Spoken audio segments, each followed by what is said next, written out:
a mídia em geral, a televisão em particular, e cada vez mais, progressivamente, a internet, passaram a ter uma influência altamente significativa no estado permanente de estresse, de medo e paranoide, inclusive, da sociedade. Quer dizer, a situação ficou muito mais grave. Nós não estamos mais falando só de medo, não. Nós estamos falando de implicações paranoides. As pessoas se sentindo, portanto, perseguidas, ameaçadas. E uma das colocações que nós sabemos que é feita nessa controvérsia, nessa polêmica, mas a mídia não reflete só a violência da sociedade? E, portanto, nessa hipótese não teria uma influência nem maior nem menor, ela só é uma reflexão. Ou seja, ela só é uma resposta especular, uma resposta no espelho. Né? Eu não vejo mais assim. Não vejo mais assim.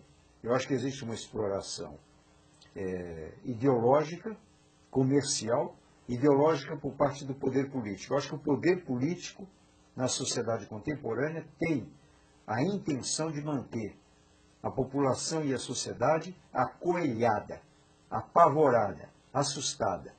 O objetivo é que as pessoas não tenham contra-reações, que as pessoas se submetam, que as pessoas tenham posições de conformismo diante do poder. E uma das maneiras, na minha opinião, muitas conscientes, muitas inconscientes, né, é gerar essa condição de permanente estado de susto. Existe uma lenda tupi-guarani que considera que a loucura, inclusive em tupi-guarani, a palavra loucura, o conceito de loucura, a síndrome, a ideia de loucura está associada à doença do susto. A ideia é o indivíduo assustado. É muito interessante isso. E é o que está acontecendo hoje na nossa sociedade, e não é só, evidentemente, que não é só no Brasil, é um fenômeno internacional. Se você lê um jornal, se você assistir programas de televisão, se você acessar a internet, a sensação permanente é de um estado de desestabilização, de instabilidade, que inclusive, se você observa, não é consentâneo com a realidade. Porque o argumento é esse: não, mas é assim porque a realidade é assim. A gente fala de sequestro, fala de homicídio, porque acontece sequestro e homicídio. Não é verdade. Não é verdade.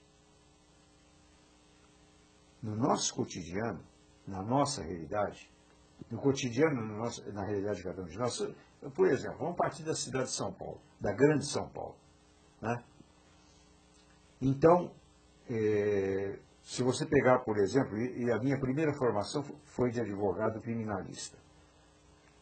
E até hoje eu faço uma série de trabalhos na área de psicologia jurídica, também voltada ao crime. Então, se você observa, por exemplo, a Grande São Paulo. A Grande São Paulo é um acampamento extraordinário, horizontal e vertical, de milhões de pessoas. A Grande São Paulo, ela congrega maior número de habitantes do que uma grande parte da Europa na Idade Média. Só que na Grande São Paulo. Essas pessoas estão amontoadas num espaço geográfico extremamente restrito. E elas não estão se matando. As pessoas não estão se matando na rua. Existe um índice de criminalidade alto? Existe. Existe. Nos Estados Unidos, por exemplo, 10% da população está recolhida penitenciária. É um número absurdo. O sistema capitalista, ele não encontrou ainda uma fórmula de resolver a questão do crime. E não resolveu por quê? Porque a sociedade capitalista, ela está erguida no sistema de exploração que joga, inevitavelmente, uma parte da população num processo de transgressão. Então vocês vejam que o medo acaba se transformando numa espécie de mainstream, quer dizer, no espírito do nosso tempo. E eu acho que desarticular esse medo, desmistificar esse medo, é um processo ideológico importantíssimo. Responder a esse medo, se negando a entrar nesse medo, que é o terrorismo, na minha opinião, da mídia. Existe um terrorismo midiático. Hoje você, e nós sabemos disso, surge um escândalo. A sensação qual é? De que através daquele escândalo, por exemplo, eu venho acompanhando isso, vocês sabem disso, muito de perto, porque normalmente eu tenho sido solicitado para opinar. Então, acontece um crime. Eu me lembro agora aquele crime que foi chamado crime da madrasta, né? Um casal foi acusado de ter matado a criança. Matou ou não matou? Até hoje permanece a dúvida. Agora, a população foi jogada naquela situação numa autêntica crise humana em absoluta profundidade. Eu recebi aqui dentro do consultório pais que diziam: meu filho está com medo de eu matá-lo. Meu filho está com medo de eu matá-lo. Porque diariamente nós vimos pela televisão esses programas sensacionalistas dizendo pai que mata o filho, mãe que mata o filho, e assim por diante. Sem nenhum respeito à sensibilidade dos telespectadores, do ser humano, da criança, do adolescente, do pai, da mãe que está assistindo, sem nenhuma explicação em profundidade. Quer dizer, convoca um sociólogo, um psicólogo, ele fala 2 minutos, 3 minutos, muitas vezes fala de maneira, inclusive, irresponsável, leviana. Né? Tem pessoas que chegam para mim e me perguntam: mas por que o senhor concorda em ir no programa sensacionalista na televisão, um programa XY, que é um programa trash, um programa de barraco e assim por diante? O senhor tem interesse? Eu não tenho interesse nenhum, eu não sou candidato a nada. Eu não sou candidato a deputado, só me prejudica em termos de imagem acadêmica e científica. Eu faço isso no exercício da cidadania responsável, porque eu sei que se eu não for, provavelmente irá alguém que vai dizer nulidade, banalidade, desinformação, que é o grande problema que gera medo na população.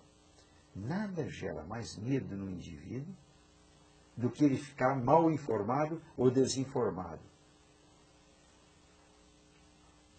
A informação superficial é extremamente perigosa e ela caracteriza a nossa mídia. Uns anos atrás, uma comissão do Congresso americano convocou um grupo de psiquiatras, psicólogos, sociólogos, dirigido pelo Dr. John Spiegel. Eu fiz um trabalho sobre isso num Congresso Mundial de Neurologia, Psiquiatria e Psicologia.